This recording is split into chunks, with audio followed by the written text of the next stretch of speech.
여러분, 왜 여러분의 회사는 비트코인을 통해 자본 재편성을 해야 할까요? 지난 20년간 미국에 상장된 기업 수를 보면 그 숫자가 어떻게 갈려나갔는지가 보입니다. 현대사회에서 어떤 그래프가 우하향으로 내려간다. 그건 망했다는 겁니다. AI는 좋은 아이디어에 반드시 필요한 조건입니다. 하지만 충분 조건은 아닙니다. AI를 받아들인다고 해서 살아남는 게 보장되지 않는다는 겁니다. 그럼 정말로 여러분을 구할 수 있는 건 뭘까요? Bitcoin is the solution to the problem. 그건 비트코인입니다. 왜냐고요? 아무도 동의하지 않기 때문이죠. 주류들은 아직 이 기술을 받아들이지 않았습니다. 지금 선택하는 당신이 먼저 움직이는 사람이 될 수 있는 겁니다. 전 세계 수많은 사람들에게 비트코인의 위대함을 다양한 역사, 기술, 문화, 경제적 관점에서 논리적으로 설명해주는 마이클 세일러는 일반 개인들뿐만 아니라 자신의 회사인 스트래티지와 같이 정체된 기업 환경 속에서 성장과 생존의 돌파구를 찾고자 하는 많은 기업들을 대상으로 비트코인을 재무적 관점에서 수용해서 완전히 차별화되는 경쟁력을 갖게 도와주는 활동을 매년 지속하고 있는데요. 이번 영상은 이와 관련된 마이클 세일러 연설 내용입니다. 만약 현재 자영업자이시거나 사업체를 운영하시는 분들, 아님 자기 가족의 자산들을 어떻게 운영해야 될지 고민하시는 분들이라면 마이클 세일러가 던지는 이번 영상의 화두들을 주의 깊게 들어보시기 바랍니다. 그럼 지금 바로 함께 보시죠. Let's go! I am delighted to get the opportunity today to speak with you. 오늘 이렇게 여러분과 함께 제가 가장 사랑하는 주제, 기업을 위한 비트코인에 대해 얘기할 수 있게 되어 매우 기쁩니다. 여러분, 왜 여러분의 회사는 비트코인을 통해 자본 재편성을 해야 할까요? 이 발표를 준비하며 저의 재능 있는 재무팀과 저를 위해 헌신적으로 일하는 3명의 AI 비서들과 함께 협력해서 깊이 있는 리서치를 진행했습니다. 그 결과 저는 오늘 이 주제를 여러분께 명확히 설명드릴 수 있게 되었습니다. 먼저 모든 기업이 피할 수 없이 마주하는 과제부터 시작하겠습니다. 21세기를 살아온 여러분들이라면 이미 아실 겁니다. 이기는 자들은 디지털 독점 기업들이라는 걸요. 애플은 승승장구하고 있습니다. 메타는 이기고 있고, 구글도 이기고 있고, 마이크로소프트도, 아마존도 그렇습니다. 하지만 이 승리의 대가가 뭔지 아십니까? 아마존이 승자가 되려면 2만 개의 소매 업체들이 무너져야 합니다. 애플이 이기려면 2만 개의 디바이스 제조사가 작살나야 돼요. 그리고 구글이 독재하기 위해서는 2만 개의 언론사, 미디어 기업, 신문들이 쓰러져야 합니다. And you can see from this chart, the Magnificent Seven are certainly winning. 이 차트를 보세요. 우린 그들을 매그니피센트 세븐이라고 부릅니다. 전 세계에 4억 개의 기업이 존재하는데 그중 상위 500대 기업조차 이 7개 기업에게 압도당하고 있습니다. 완전히 밀리고 있어요. 저는 수년간 상장 기업의 CEO로 살아왔습니다. 그래서 한 가지는 분명하게 말씀드릴 수 있죠. 만약 여러분의 기업이 연간 15% 이상 성장하지 못한다면 기관 투자자들은 금세 관심을 거둡니다. 주식의 유동성은 말라붙고 자본은 사라지며 옵션 시장도 증발합니다. 예전에는 상장하는 게 모든 창업자들의 꿈이었습니다. 상장만 하면 성공이다 라고 생각했었죠. 하지만 지금은 상장은 그저 다음 단계에 불과합니다. 상장했다고 끝이 아니죠. 매그니피센트 세븐과 같은 속도로 성장하지 못하면 여러분은 끝입니다. 지금의 공모시장, 공개시장에 있는 대부분의 기업은 제 표현법으로는 다 좀비 기업입니다. 유동성이 거의 없고 옵션 시장도 형성되지 않고 S&P 지수를 이기지도 못합니다. 순이익을 유지할 수도 없고 새로운 자본 조달도 어렵습니다. 이 기업들은 위험을 감수할 수가 없어요. 지금 이들은 독성 자본, 독성 변동성, 독성 인플레이션이라는 프레임 안에 갇혀 있습니다. 이게 바로 우리가 직면한 딜레마입니다. 그리고 그 현실은 여러분도 눈으로 확인하실 수 있습니다. 지난 20년간 미국에 상장된 기업 수를 보면 그 숫자가 어떻게 갈려나갔는지가 보입니다. 이건 성공의 차트가 아니에요. 현대사회에서 어떤 그래프가 우하향으로 내려간다. 그건 망했다는 겁니다. 아니면 천천히 점진적으로 쇠퇴하고 있다는 신호죠. 우리는 지금 건강한 기업을 만들어내지 못하고 있습니다. 물론 이건 상장 기업에만 해당되는 얘기가 아니죠. 전 세계의 모든 기업을 한번 들여다보면 지구엔 약 4억 개의 기업이 존재합니다. 대부분은 소규모의 비상장 4기업들이죠. 그 중에서 40만 개 정도가 대형 4기업이고 4만 개 정도가 상장된 기업입니다. 그리고 미국 주요 거래소인 나스닥, 뉴욕 증권거래소에 상장된 기업은 고작 해서 4,000개뿐입니다. 그 중에서도 여러분은 아마 처음 들어보실 수도 있는 시즌드 이슈어라는 기업들이 있습니다.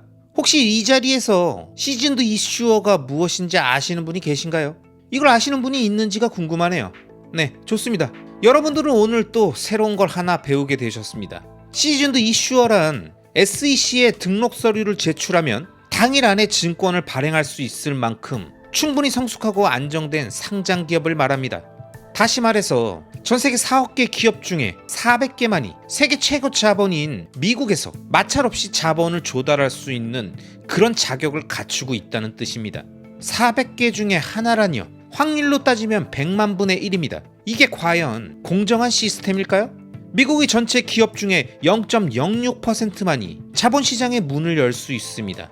자, 여러분은 지금 사업을 하고 있고 버티기조차 힘들다고 느낀다면 주변 사람들은 아마 이렇게 말할 겁니다.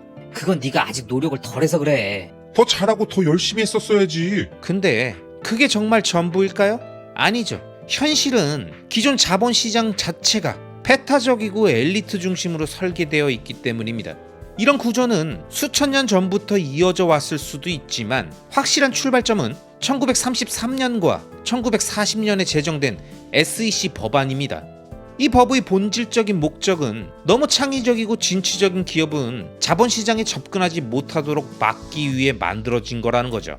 이제 우리가 직면한 불편한 진실을 마주해야 합니다. 상장 주식 시장, 그러니까 뉴욕 증권거래소나 나스닥, 그리고 여기에 장외시장 OTC까지 포함해서 모든 공개 상장 주식을 다 합치면 약 1만 2천 종목입니다. 그 중에서 S&P 500 지수를 10년간 능가하는 기업은 단 15%에 불과합니다. 또한 1일 거래량이 1,000만 달러 이상 되는 종목은 단 12% 뿐이죠. 미국 전체 주식 거래량의 83%는 고작 100개의 종목에 집중되어 있습니다. 여러분이 CNBC를 켜고 뉴스를 보면 항상 똑같은 얘기가 나오죠. 엔비디아, 애플, 구글, 메타. 내 생각엔 애플이 좋고, 아니야, 엔비디아가 더 좋아. 2배 레버리지 애플 ETF를 사야 돼. 2배 레버리지 엔비디아 ETF는 어때? 메타, 골드, 비트코인, 또 비트코인. 혹시 여러분이 좋아하는 기업이 뉴스에서 언급되기를 기다리고 계셨다면 그건 헛된 희망입니다. 왜냐고요? 방송국도 다 알고 있습니다. 사람들이 진짜로 거래하고 싶은 건 그 100개 종목뿐이라는 걸요. 그리고 여기 더 뼈아픈 진실이 있습니다. 미국 상장 기업들 중에서 옵션 시장에 존재하는 종목은 단 8%. 하지만 가장 아픈 진실은 바로 이거죠. 전체 주식시장에서 만들어진 부의 대부분은 단 4% 기업에서 나온다는 겁니다. 그럼 나머지 96%의 기업들은요? 그 성과는 그냥 국채 수준입니다. 네, 맞습니다. 96%의 상장 기업들이 미국 단기 국채 수익률조차 못 넘깁니다. 잔인하죠? 하지만 이게 지금의 현실입니다. 이건 우리가 뽑아낸 S&P 500 기업들의 성과 분포 그래프입니다. 전 세계에서 가장 위대한 500개 회사라고 불리는 기업들을 모아봤죠. 자, 이 분포 차트를 한번 보세요. 매그니피센트 7, 그러니까 애플, 마이크로소프트, 구글, 메타, 아마존, 엔비디아, 테슬라 같은 상위 7개 기업은 지난 4년간 주가가 무려 221% 상승했습니다. S&P 전체는 67% 상승이 전부예요. 즉 S&P에 포함된 96개의 기업들이 맥7보다 낮은 성과를 냈습니다. 그리고 그 중에 68%는 S&P 지수 자체도 못 넘었어요. Bitcoin is for the rest of us. It's for the 96%. If you're not Apple, if you're not Google, if you're not Microsoft. 그럼 비트코인은 누구를 위한 자산일까요? 바로 이 96%를 위한 자산입니다. 여러분이 애플도 아니고 구글도 아니고 마이크로소프트도 아니라면, 그렇다면 여러분은 새로운 전략이 필요합니다. 열심히 일한다고 해결될 문제가 아니라는 거, 이 차트가 말해주고 있잖아요. 이건 시가총액을 기준으로 한 분포입니다. S&P 500 기업의 평균 시가총액은 350억 달러입니다. 반면 맥7은 평균 2조 4천억 달러, 거의 100배 크기죠. 우리가 흔히 성공한 대기업이라고 말하는 수많은 회사들이 정작 시장에서는 맥7의 1에서 2% 크기밖에 안 됩니다. 자, 이제 유동성을 보시죠. 유동성이 뭐냐고요? 시가총액 대비 하루 거래량의 비율입니다. 보통 S&P 평균은 1%, 그러니까 하루에 전체 시가총액의 1% 정도가 거래된다는 겁니다. 그런데 저희 회사는요, 차트를 넘어버렸죠. 무려 7%입니다. 자, 이제 변동성 얘기로 넘어가죠. 비즈니스 스쿨에서는 항상 변동성은 나쁜 것이라고 가르칩니다. 그래서 졸업한 이들은 재무제표에서 변동성을 없애는 걸 무슨 인생의 사명처럼 여기죠. 그리고 실제로 꽤 잘 해냈습니다.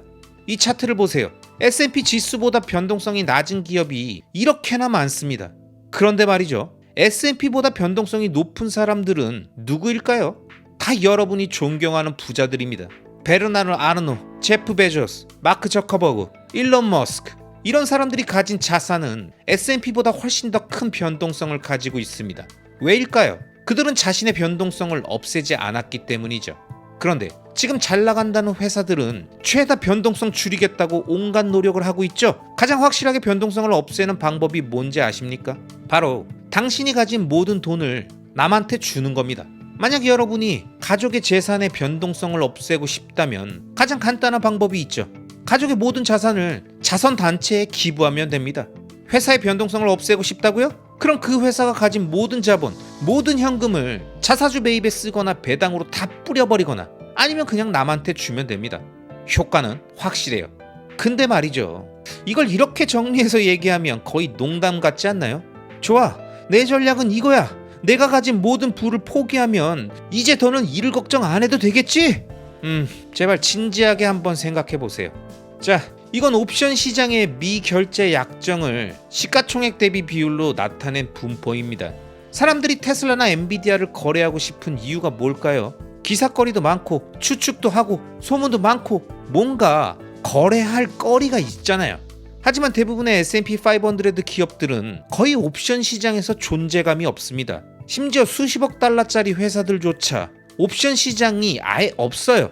그리고 말이죠. 만약 여러분의 전략이 재무제표에서 모든 변동성을 없애는 거라면 일론 머스크처럼 순식간에 500억 달러를 버는 일이 절대 생기지 않을 겁니다. 제프 베조스처럼 갑자기 자산이 폭등하는 일도 없겠죠. 손익계산서에서 변동성을 없애는 전략이요? 3년짜리 장기 계약을 고객과 맺고 1년 전에 미리 갱신하고 거기에 소비자 물가지수나 생산자 물가지수 연동 조항까지 넣는다. 좋습니다. 다 그렇게 했다면 사람들은 도대체 왜 그 주식을 거래하려고 할까요? 그냥 1년에 한 번 방송 켜서 확인하고 결정 내리고 잊어버리면 되는 수준이죠. 결국 남는 변동성은 오로지 문제가 발생했을 때 생기는 하락 변동성 뿐입니다. 자, 그럼 그 전략이 기업의 성과에 어떤 영향을 주는지 보여드릴게요. 재무제표에서 변동성을 없앤다면 성과도 함께 사라집니다. 이 차트를 보시면 아시겠지만 저희 회사 전략은 완전히 아웃라이어입니다. 중간에 반짝이는 기업도 몇 개 있긴 하겠지만 대부분은 그냥 정체된 상태입니다. 그리고 이건 S&P 500라는 최상위 기업들만 모아놓고도 그렇습니다. 또 다른 말로 하자면 대부분의 기업들은 경쟁에 실패하고 있고 천천히 죽어가고 있는 중이라는 거죠. 미국에 상장된 회사 중에 85%는 옵션 미결제 약정이 1,000만 달러도 안 되고 75%는 하루의 거래량이 1,000만 달러도 안 됩니다. 미국 상장 기업의 85%는 S&P 500보다 낮은 수익률을 낼 운명입니다. 그러니 여러분이 그런 회사에 다니고 있거나 아니면 그런 회사를 운영하고 있거나 앞으로 회사를 시작해볼 계획이 있다면 핵심 질문은 이겁니다. 어떻게 그 구조적 한계를 뛰어넘을 것인가? 어떻게 이 고착된 불리한 구조에서 벗어날 수 있을 것인가? 지금 세상 사람들은 다들 AI를 얘기합니다. 길거리에서 100명 붙잡고 물어보세요. AI가 좋은 아이디어라고 생각하십니까? 거의 대부분이 네 라고 대답할 겁니다. 모든 CEO들은 이미 AI 전략을 세웠고 모든 투자자들은 당신 회사는 AI를 어떻게 활용할 건가요? 이걸 가장 먼저 묻습니다. AI는 섹시하고 재미있고 핵심적입니다. 하지만 AI는 이 문제의 해결책이 아닙니다. 왜일까요? 모두가 이미 동의했기 때문입니다. AI를 써야 한다는데 이견은 없습니다. 비용을 줄이고 제품을 개선하고 비즈니스를 성장시키기 위해 AI를 써야 한다. 우린 다 알고 있고 다 그렇게 하려고 합니다. 그 말인 즉슨 전 세계 4억 개 기업들이 전부 같은 기술을 같은 방식으로 동시에 쓰겠다는 뜻입니다. 자, 그럼 여러분의 경쟁력은 어디 있죠? AI의 미래는 이렇습니다. 부자는 더 부자가 되고 유명인은 더 유명해지고 권력자는 더 강해질 겁니다. 이건 마이크로소프트, 애플, 구글 그리고 톰 크루즈 같은 슈퍼스타들에게 엄청난 혜택이 될 겁니다. 이미 유명한 브랜드가 있다면, 이미 가진 유통 채널이 있다면 당신은 AI 시대의 수혜자입니다. 돈 있고 권력 있는 사람들, 그들이 이 흐름 안에서 이긴 겁니다. 그렇다면 여러분처럼 뭔가를 새롭게 시작하려는 사람들은 어떨까요? 맞습니다. AI 스타트업은 앞으로도 수만 개가 나올 겁니다. 만 개, 10만 개, 그 중에 극소수는 AI 유니콘 스타트업이 될 겁니다. 그리고 여기서 말하는 유니콘이라는 건 만 개 중에 한 개를 말하는 겁니다. 실패율은 99.9% 혹은 99.99%. 하지만 분명 몇 개의 순수 AI 스타트업은 완전히 새로운 산업을 뒤엎는 존재가 될 겁니다. AI 스타트업 중에 몇몇은 수천 개의 회사를 파괴할 것이고 세상을 바꿔버릴 겁니다. 로봇이 로봇을 만들고 누군가는 회계사 18만 7천 명이 하는 일을 단 하나의 AI 제품으로 대체해 버릴 겁니다. 흥미로운 일들이 벌어지겠죠. 물론 대부분은 실패하겠지만요. 하지만 누군가는 성공합니다. 그런데 여기서 문제가 뭐냐? 여러분의 회사가 그 흐름에서 성공할 확률보단 그 흐름의 희생양이 될 확률이 더 높다는 겁니다. 이건 그냥 지나가는 바람이 아닙니다. 이건 증기 롤러입니다. 지금 이 순간에도 밀고 들어오고 있어요. 여러분이 AI 유니콘 스타트업이 아니라면, 여러분이 디지털 독점 기업이 아니라면, 여러분이 그 산업이나 국가에서 가장 강력한 기업이 아니라면, 그렇다면 AI는 부자와 권력자들을 먹여 살릴 뿐입니다. 여러분은 그냥 짜이고 쪼여지는 쪽이에요. 그래서 결론은 이겁니다. 컨센서스적 사고, 대세적 통념, 즉 모두가 좋다고 말하는 합의된 생각만으로는 평범한 기업을 구제하지 못한다는 겁니다. AI가 나쁘다는 게 아닙니다. AI는 좋은 아이디어예요. 반드시 필요한 조건입니다.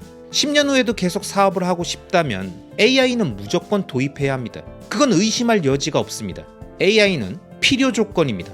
하지만 충분 조건은 아닙니다. AI를 받아들인다고 해서 살아남는 게 보장되지 않는다는 겁니다.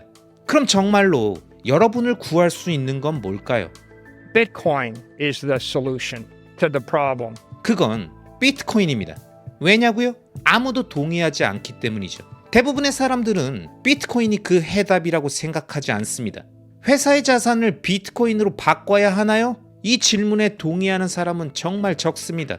확인해 보세요. 길거리에 나가서 부유하고 교육도 잘 받은 사람 100명한테 물어보세요. 제 회사를 비트코인으로 자본화하는 게 좋을까요? 이렇게 물어보면 대부분 이런 말을 할 겁니다. 위험해 보여요. 좋은 생각 아닌 것 같은데요? 리스크만 더 늘어나는 거 아닌가요? 그런데 그들에게 AI를 내 스타트업에 도입해야 할까요? 하고 물어보면 100명 중 100명이 말할 겁니다. 당연하죠. 지금 당장 하세요. 지금 이 세상에서 모두가 동의한 기술, 즉 컨센서스 기술은 디지털 인텔리전스, 즉 AI입니다. 그런데 패러다임을 바꾸는 기술, 당신의 회사를 살릴 수 있는 기술은 바로 디지털 자본입니다. 왜냐고요? 아직 아무도 이걸 제대로 이해하지 못하고 있기 때문입니다. 주류들은 아직 이 기술을 받아들이지 않았습니다. 지금 선택하는 당신이 먼저 움직이는 사람이 될 수 있는 겁니다. 여러분, 이번 영상에서 마이클 세일러가 던진 화두를 들어보시니까 어떤가요? 우리 같은 개인들도 마찬가지지만 기업이나 사업체, 자영업의 경우에도 끊임없이 변화하는 경쟁 환경과 AI 데이터로 무장한 기업들 앞에서 현재의 경쟁력을 계속 유지하고 사업을 영위할 수 있을까? 이런 생각이 드시지 않습니까? 만약 이런 생각이 드신다면 마이클 세일러가 그랬듯이 자신의 사업체나 매장에서 벌어들인 소득의 일부를 비트코인으로 지속적으로 전환하며 재무적 혁신 툴로 활용해 보시는 건 어떨까요? 저 역시 가족들이나 주변 지인들 중에서 사업을 하시는 분들께 이런 조언들을 드리며 비트코인을 계속 알려드리고 있습니다. Or in the words of Peter Thiel, and this is probably the most important. 피터 틸은 이런 말을 했습니다. 그리고 이게 제가 오늘 이 무대에서 말씀드릴 가장 중요한 문장일지도 모릅니다. 세상은 천재보다 용기가 더 부족하다. 맞습니다. 세상엔 천재가 많습니다. 80억 인구가 살고 있는 이 세상에서 100만 명 중에 한 명꼴인 진짜 천재를 8,000명쯤 찾아내는 건 어렵지 않죠. 하지만 제가 이야기했던 것들을 실제 실행할 용기를 지닌 기업 8,000곳을 찾는 것은 거의 불가능합니다. 물론 여러분들은 스스로 나는 IQ 200이야 라고 생각할 수도 있겠죠. 그럼 제가 묻겠습니다. IQ 200인 사람들이 이 세상에서 실제로 하는 일은 뭘까요? 바로 비트코인을 사지 않아야 할 100가지 이유를 만드는 겁니다. 그들은 상상력을 동원해서 이렇게 말하죠. 10년쯤 지나서 특정한 상황이 되면 이런 문제가 발생할 수도 있겠지? 그러니까 난 지금 하진 않을 거야. 이처럼 용기 없는 사람들은 자신의 지성을 리스크를 피하는 변명에 씁니다. 그러니까 이건 똑똑함의 문제가 아닙니다. 이건 용기에 대한 이야기입니다. 성공은 어디서부터 시작될까요? 그건 바로 현실을 직시하는 것에서 시작합니다. 제가 조금 전에 보여드렸던 그래프들, 그게 바로 현실입니다. 당신의 회사가 앞으로 매년 20%씩 성장해서 매그니피센트 세븐을 뛰어넘을 것 같습니까? 그럴 가능성이 정말 있다고 믿으세요? 현실을 인정하지 않으면 새로운 아이디어도 절대 받아들일 수 없습니다. 여러분은 지금 유리한 상황이 아닙니다. 그렇다면 새로운 패러다임을 받아들여야 합니다. 먼저 새로운 생각을 수용하세요. 그리고 그 다음엔 공부하고 연구하고 계획을 세우고 무엇보다 중요한 건 리스크를 감수하는 일입니다. 그리고 행동으로 옮기세요. 현실을 인정하고 새로운 아이디어를 받아들이고 그 아이디어를 이해하기 위해 공부하고 과감하게 리스크를 감수하고 실행에 옮기는 것. 이 5문장이 바로 당신이 나아가야 할 길입니다. 자, 우리는 인생의 40년을 일하는 데 씁니다. 그건 대략 8만 시간의 노동이죠. 즉, 우리가 살아가는 모든 시간 중 8만 시간을 돈을 벌기 위해 쓰는 겁니다. 그런데 아이러니하게도요, 그렇게 힘들어서 번 돈을 지키기 위해 100시간만 투자하라고 하면 대부분의 사람들은 그걸 꺼려합니다. 하지만 저는 이렇게 말합니다. 8만 시간 일해서 번 돈을 지키기 위해 딱 100시간만 공부해보세요. 그게 그렇게 어렵습니까? 그럼 이제 여러분이 직원이 1만 명인 기업의 CEO라고 가정해봅시다. 그럼 1만 명이 각자 8만 시간씩 일하는 거예요. 그건 8억 시간입니다. 그리고 그 모든 시간을 바쳐서 열심히 일했는데 결국엔 그 돈을 전부 잃어버린다면요. 지금 이 세상에서 실제로 벌어지고 있는 일이 바로 그겁니다. 이건 수천 개의 회사, 수많은 사람들의 삶에 일어나고 있는 현실이에요. 그래서 전 이렇게 말합니다. 딱 100시간만 써서 사람들이 비트코인에 대해 내세우는 100가지 비판을 하나하나 검증해 보세요. 난 이게 걱정돼, 저게 걱정돼, 사토시가 혹시 CIA 요원 아냐? 닥터 이블이 양자 컴퓨터를 들고 나타나면 어떡하지? 이런 얘기들 말입니다. 많은 사람들이 처음엔 비트코인은 튤립이다라는 말을 꺼내죠. 그리고 그 단계를 지나면 이런 얘기를 하게 됩니다. 이건 너무 좋아서 오히려 안 될 것 같은데? 정부가 빼앗아갈 것 같아. 이게 바로 기가 브레인급 반대 의견입니다. 맞아. 이건 내 모든 문제를 해결해 줄 수 있어. 근데 너무 완벽하니까 분명 누군가 더 강한 존재가 나타나서 그걸 나한테서 빼앗아 버릴 거야. 그러니까 애초에 시도조차 하지 말자. 이런 사고방식이 세상을 지배하고 있어요. 그런데 말이죠. 여러분이 시간을 들여 조금만 공부하다 보면 돈이라는 개념이 자본과 통화로 나뉜다는 걸 알게 됩니다. 그리고 대부분의 사람들이 말하는 통속적인 정의는 이겁니다. 돈은 교환의 매개체이고 회계 단위이며 가치 저장 수단이다. 그렇게 말해놓고선 그게 마치 모든 걸 설명한 것처럼 행동하죠. 하지만 이게 왜 문제냐고요? 그건 그냥 학교에서 외운 걸 아무 생각 없이 반복하는 것에 불과합니다. 자, 진실은 이렇습니다. 여러분이 돈을 진지하게 생각해보면 이 돈이라는 것도 사용 주기에 따라 완전히 달라진다는 걸 알게 됩니다. 만약 제가 4조 안에 써야 할 돈을 갖고 있다면요. 그건 아르헨티나 페소처럼 초고속으로 써야 하는 고주파 돈이 될 겁니다. 변동성이 심하고 가치가 빨리 소모되죠. 그런데 만약 제가 4주에서 4년 정도 보유할 돈이라면 그건 달러를 쓰게 됩니다. 전 세계의 기축통화, 중기적인 교환 수단으로서 아주 편리한 화폐죠. 하지만 제가 10년에서 40년 동안 돈을 묶어놓고 싶다, 장기 보유하고 싶다, 그렇다면 부동산이나 금, 주식 같은 자산이 필요해집니다. 이건 더 이상 통화가 아니라 자산이 되는 순간이죠. 그리고 이제 10년에서 100년을 보유하고 싶다면 그럼 정말 단단하고 100년을 버틸 수 있는 내구성 있는 자산이 필요합니다. 이렇게 돈을 하나의 스펙트럼으로 놓고 보세요. 한쪽 끝엔 자본이 있고 다른 한쪽 끝엔 통화가 있습니다. 자본이란 건 내 자식, 손자, 손녀에게 물려주고 싶은 오래도록 유지될 수 있는 장기 자산입니다. 반대로 통화라는 건 지금 당장 편하게 쓰고 빠르게 순환되어야 하는 고주파 돈이죠. 그리고 이 도구를 이해하면 자본 자산에도 계급이 있다는 걸 깨닫게 됩니다. 약한 통화로 회사 자금을 보관할 수도 있고 조금 더 강한 국채를 선택할 수도 있습니다. 아니면 강한 통화를 선택할 수도 있고 투자 등급 채권에 투자할 수도 있죠. 60-40 포트폴리오를 구성하거나 S&P 500 인덱스에 투자하거나 상업용 부동산을 살 수도 있습니다. 하지만 이 모든 자산을 꿰뚫고 올라가다 보면 마지막 꼭대기에서 우리는 결론에 도달하게 됩니다. 비트코인이 금보다 더 나은 금입니다. 비트코인이 물리적 부동산보다 더 나은 부동산입니다. 비트코인은 어떤 기술주보다 더 나은 기술 자산입니다. 비트코인은 자본 자산의 정점에 있습니다. 혹시 이걸 이론적으로 받아들이기 어렵다면 그냥 시장 지수를 보세요. 시장 전체가 말해주고 있습니다. 자, 여기 보시는 건 각 주요 지수별 평균 기업 수익률입니다. 왼쪽 끝에 있는 건 러셀 2000입니다. 만약 여러분이 러셀 2000 소속 회사라면 회사가 현금 흐름을 창출하고 그 돈으로 자사주를 사들였을 때 평균 수익률은 5%입니다. 이 말이 무슨 뜻이냐고요? 차라리 자사주를 사기보단 그냥 S&P 인덱스를 사는 게 더 낫다는 의미입니다. S&P 500 소속 기업이라면 자사주를 사든 S&P 인덱스를 사든 평균적으로 10% 수익을 냅니다. 하지만 여러분이 만약 애플이나 마이크로소프트 같은 맥7 소속 기업이라면 어떨까요? 그들은 S&P보다 더 잘 나가기 때문에 자사주를 사들일 경우 무려 31% 수익을 냅니다. 그런데 말이죠. 이 모든 기업들이 못 따라가는 게 딱 하나 있습니다. But nobody's capturing the 79% return of BTC. 바로 비트코인입니다.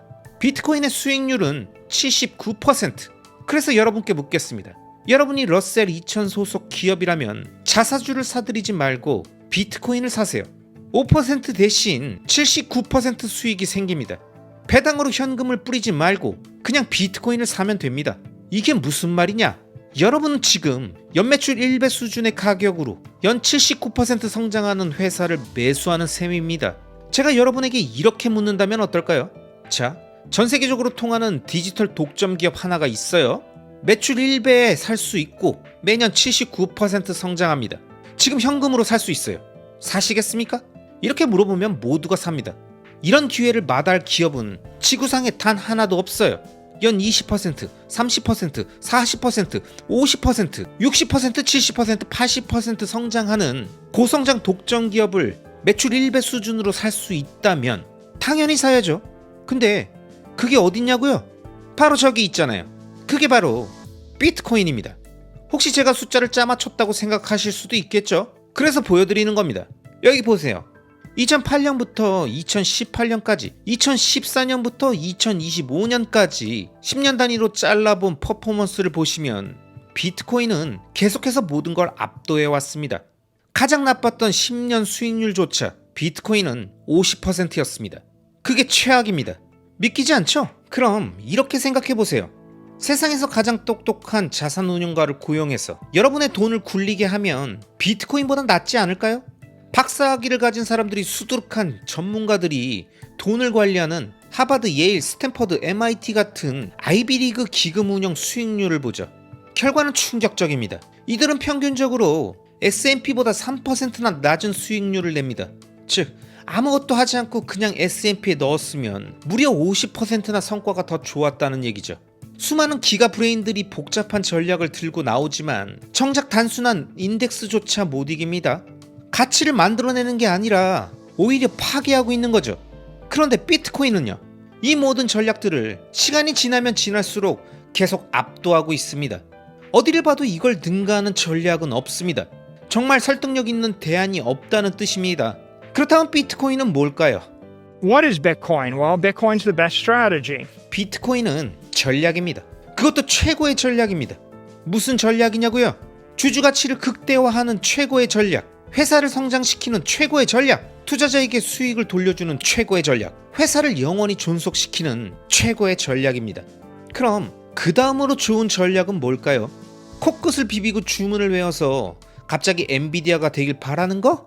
아니죠. There is no second best strategy, alright? 두 번째로 좋은 전략은 없습니다.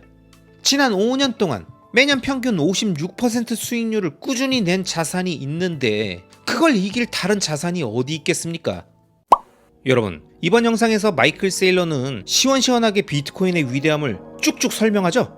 논리가 단단하고 듣다 보면 다 맞는 말이고 아주 현실적이잖아요. 비트코인의 가치를 투자적 관점에서 지표와 수치로 말하면 그 어떤 누가 반박할 수 있겠습니까? 현재 망가진 화폐 시스템 안에서 비트코인이 등장하기 이전의 투자자와 비트코인이 등장해서 IMF까지 주요 자산으로 인정한 현재의 시점에 마이클 세일러가 제시한 다른 자산들과의 투자 성과들을 객관적인 지표로 비교해 본다면 앞으로 비트코인이 없는 투자자들, 이 망가진 화폐 시스템을 살아가는 개인들이 얼마나 큰 포모와 상실감을 느낄지 예상이 되실 거라고 봅니다. 그래서 저는 제 채널의 구독자님들께 계속 강조해 말씀드립니다.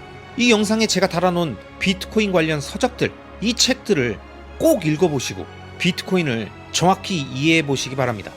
마이클 세일러가 말한 것처럼 자신이 평생 일해서 번 돈, 앞으로 계속 일해서 벌 돈을 무조건 지키기 위해서 비트코인을 제대로 이해해 보시길 바라면서 세일러의 중요 문장을 다시 한번 들려드리도록 하겠습니다. 우리는 인생의 40년을 일하는 데 씁니다. 그건 대략 8만 시간의 노동이죠. 즉, 우리가 살아가는 모든 시간 중 8만 시간을 돈을 벌기 위해 쓰는 겁니다. 그런데 아이러니하게도요, 그렇게 힘들어서 번 돈을 지키기 위해 100시간만 투자하라고 하면 대부분의 사람들은 그걸 꺼려합니다. 하지만 저는 이렇게 말합니다. 8만 시간 일해서 번 돈을 지키기 위해 딱 100시간만 공부해보세요. If you look to the far right, 자, 화면 오른쪽 끝을 한번 보시죠. 가장 나쁜 전략이 뭔지 아십니까? 바로 장기 국채를 사는 것입니다. 물론 이게 최악 중에 최악은 아닙니다. 진짜 최악은 가치가 무너지고 있는 약한 통화, 아님 그런 통화로 표시된 국제 채권을 사는 것입니다. 그런 자산을 들고 있었다면 3에서 5년 안에 전 재산을 날릴 겁니다. 이게 바로 최악의 전략이죠. 그럼 미국 안에서의 최악의 전략은요? 당연히 미국 장기 국채를 사는 것입니다. 근데 누가 그랬죠? 실리콘밸리 은행이 그랬습니다. 그리고 그 결과는 파산했죠. 사실 대부분의 은행들이 이와 같은 짓을 했었습니다. 그리고 연준이 예외를 허용해주지 않았다면 다 파산했을 겁니다. 여기에 또 하나의 아이러니가 있습니다. 정부가 은행들에게 그 장기 국채를 자본자산으로 보유하라고 강제한다는 사실입니다. 즉, 자본시장 규제가 기업이 증권으로 자본화하는 것을 막고 있다는 거예요. 그러니까 구글 같은 회사도 S&P 500를 통째로 사들이지 못하는 겁니다. 기업이 다른 기업들의 주식들을 사들여서 포트폴리오를 꾸릴 수 없는 이유, 바로 1933년에 만들어진 SEC 법률 때문입니다. 혹시 로스바드의 자유의 탄생, 이 책을 읽어보신 분이라면 알고 계실 겁니다. 당시 정치적으로 워싱턴 DC에선 록펠러 진영과 JP모건 진영 간에 힘겨루기가 벌어졌습니다. 그리고 이 SEC 법안은 결국 록펠러 쪽의 승리였던 거죠. 루즈벨트는 중앙계획경제를 지향했던 사회주의적 성향이 강했고, 결국 이 법은 뉴욕의 은행가들과 자본가들을 억누르고 자본시장을 중앙통제 아래에 두려는 시도였던 겁니다. 그 방법은 간단합니다. 상장기업이 다른 상장기업의 주식을 사는 걸 불법화하는 거죠. 자, 이 차트를 다시 보십시오. 대부분의 기업들은 차라리 금을 사서 자본화했더라면 더 나았을 겁니다. 금은 19세기의 가치 저장 수단이었으니까요. 하지만 기업들은 S&P 500나 매그니피센트 7 같은 종목들의 자본을 투입하는 건 법적으로 막혀 있었기 때문에 할 수 없었죠. 결국 현실은 이겁니다. 한쪽 전략은 수익률이 0%의 단기 국채에 투자하는 것이고, 다른 쪽의 전략은 비트코인으로 연 55%의 수익을 얻는 것입니다. 혹시 금 애호가라면 금을 샀겠죠. 하지만 거기엔 컨센서스도 없고 그런 일은 한 번도 일어난 적이 없었습니다. now Bitcoin happens to be the best performing uncorrelated asset. 비트코인은 지금까지 존재한 자산 중에 가장 높은 수익률을 기록한 비상관 자산입니다. 수치를 보면 명확합니다. 비트코인은 전통적인 위험 자산과 거의 상관관계가 없으며 샤프지수, 즉 위험 대비 수익률이 가장 높습니다. 이런 수많은 특성들이 하나의 뚜렷한 흐름을 만들어냈습니다. 그건 바로 점점 더 많은 상장 기업들이 비트코인을 매수하고 있다는 겁니다. 자산으로서 비트코인을 자사의 재무제표에 직접 포함시키고 있는 거죠. 우리 회사가 2020년에 비트코인을 처음 매수했을 당시 비트코인을 의미 있는 규모로 매수한 최초의 상장 기업은 바로 저희 마이크로스트래티지였습니다.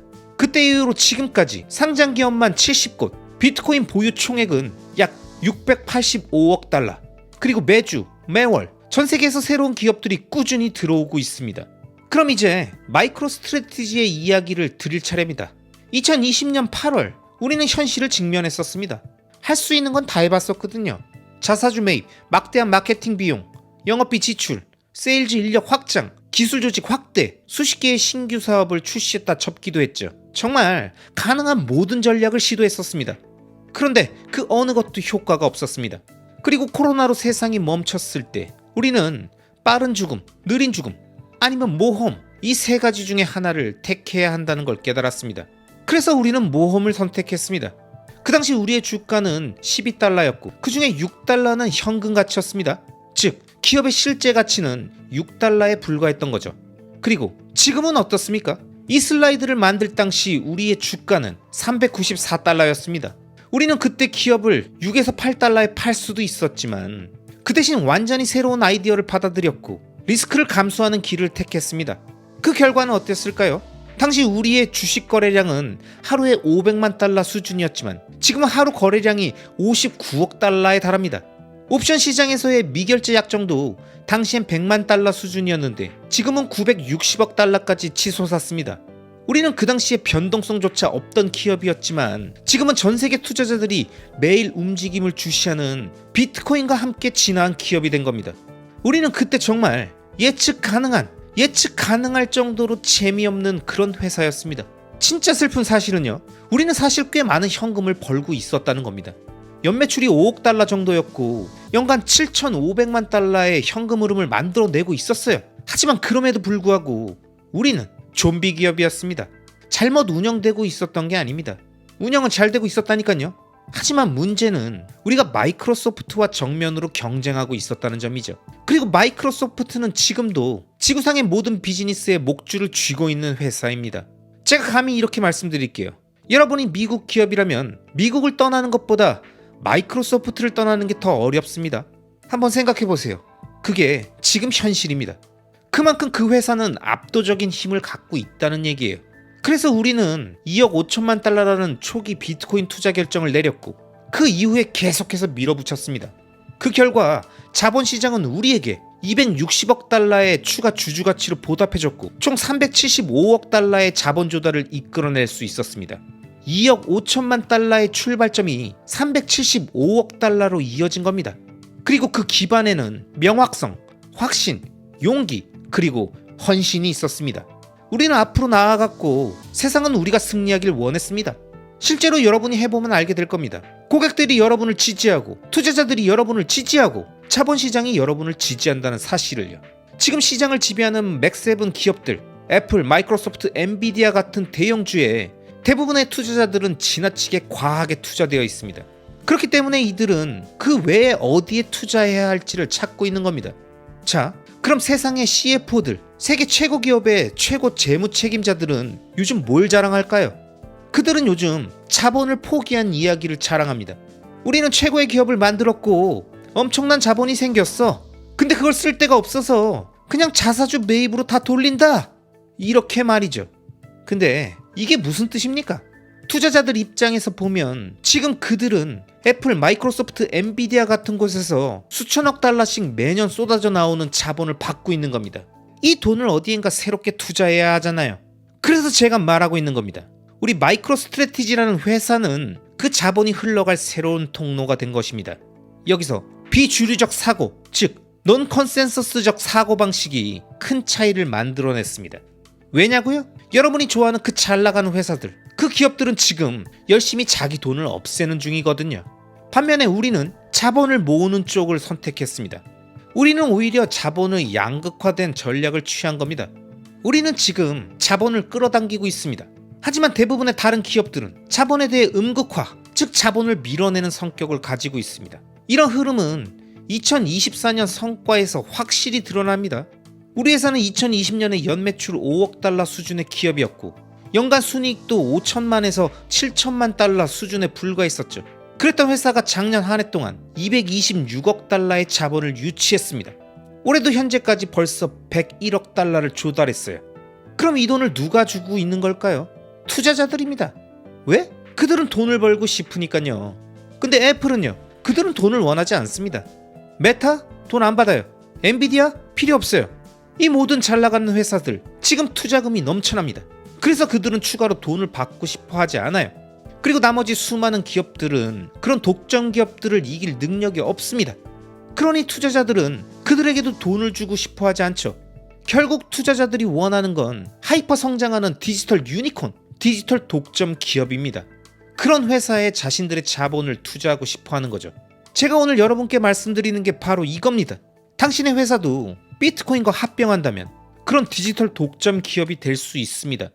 그게 바로 우리 마이크로 스트래티지의 전략이었어요. 우리는 비트코인과 합병했습니다. 그리고 이 합병의 놀라운 점이 뭐냐면 매출 1배 수준의 가치로 합병할 수 있다는 겁니다. 그것도 한 방에 몰빵할 필요도 없어요. 올해 1억 달러치 매수했다가 내년에 5천만 달러 더 사고 필요하면 1,000만 달러 더 사도 됩니다. 나이지리아의 택시기사라면 27달러 어치만 사도 괜찮아요. 금액이 얼마든 자유롭게 합병할 수 있습니다. 되돌릴 수도 있고 수수료도 굉장히 저렴합니다. 그럼 수익은요? Is the only company that outperformed Bitcoin over this time period is NVIDIA. 그 기간 동안 비트코인을 능가한 유일한 회사는 엔비디아였습니다. 즉 AI 지능을 창조한 유일한 회사였던 거죠. 지구상의 다른 모든 499개의 회사들이 그 어떤 기업도 비트코인보다 성과가 낮았습니다. 그럼 마지막으로 제가 이렇게 말씀드릴게요. 여러분이 엔비디아처럼 될 수 있다면 그렇게 하세요. 하지만 If you can copy NVIDIA, have at it. But if you can't copy NVIDIA, you can merge and you can be Bitcoin. 엔비디아처럼 될 수 없다면 비트코인과 합병하세요. 그러면 여러분도 비트코인이 될 수 있습니다. 여러분, 마이클 셀러는 이번 강연에 왔던 수많은 기업 관계자들한테 말합니다. 엔비디아가 될 수 있으면 그렇게 해라. 근데 그럴 자신이 없다면 비트코인을 합병하듯이 기업의 자산으로 삼아라. 그리고 이 얘기는 동일하게 우리 같은 직장인, 자영업자들한테도 적용이 됩니다.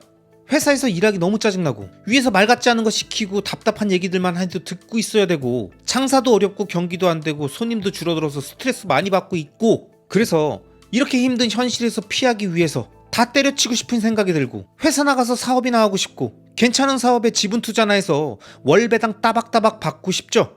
그런데 이런 생각이 들 때 저는 여러분께 이렇게 말씀드리고 싶습니다. 만약 여러분이 생각하고 있고 하고 싶어하는 그 사업이 지분 투자가 월배당을 받는 기업이 엔비디아의 사업보다 더 경쟁력이 있다면 그렇게 하셔도 됩니다. 근데 그게 아니라면 그 답답한 마음을 뒤로하고 차분하게 비트코인을 지속적으로 모아가세요. 지금부터 시작하시는 분들은 2030년까지 지속적으로 모아가 보면서 한번 경험을 해보시라니까요. 그게 바로 전 세계에서 가장 빠른 속도로 성장하는 최고의 디지털 대지지분이자 폭발적인 파괴적 혁신 기술에 투자하는 것이며 그 어떤 자산도 갖지 못한 무기명이자 검열 저항성을 갖는 완벽히 내 것이며 전 세계 어디로든 옮길 수 있는 가치 저작물을 저축해 나가는 길입니다. 아시겠죠? 그럼 저는 다음 영상에서 다시 인사드리겠습니다. 오늘도 끝까지 시청해주신 모든 구독자님들을 리스펙합니다.